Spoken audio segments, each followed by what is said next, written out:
Hi, and welcome to a short overview on two interesting points from a clip found on YouTube.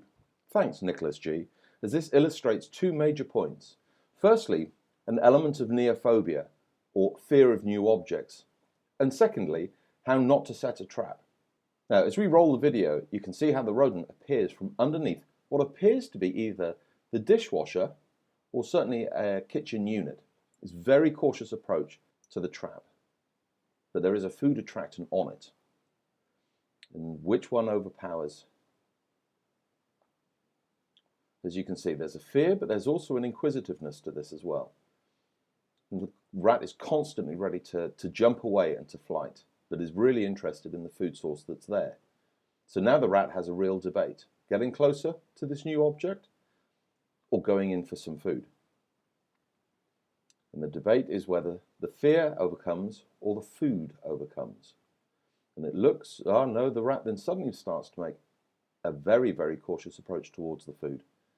And if we roll it on for a bit longer, it gets closer and closer. And you see the flight response that comes, but actually the trap has moved a little bit closer, but it hasn't been enough to put the rat off.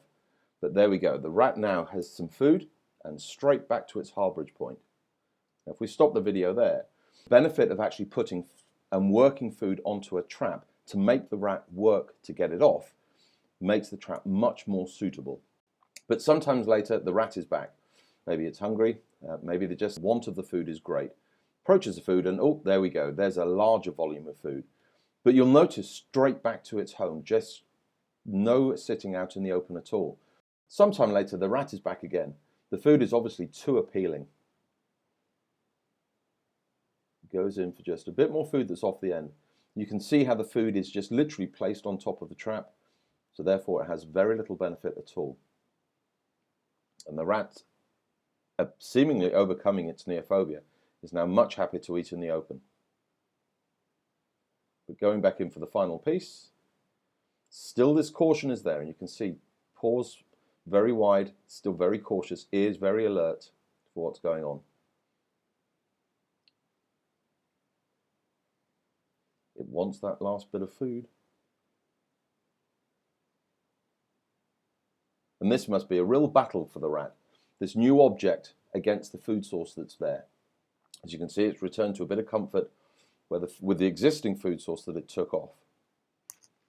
If we jump this forward a section, it's coming in for the last little bit, and is it going to get the trap or is it going to get the food? Still very cautious approach on how it goes. If it's careful enough, it could just lift it off. And away, there we go. Now, food gone, trap empty, rat still alive. Now, conversely, here's another trap. This is more against mice, and you can see the mouse droppings in the cupboard here. The trap possibly could be set the wrong way, where we've actually got the action plate at the wrong side. Really, you'd want it up against the wall, particularly if the rodent is going to come from this corner. And there's the mouse coming around the corner, so the trap could be facing the area where the rodent is coming from.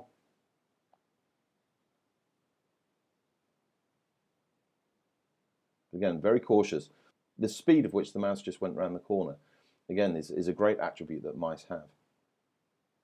And as it comes up to approach, it has to work hard for the bait from the trap, and as a result of that, activates the trigger mechanism here, and that's a very quick, clean, and very effective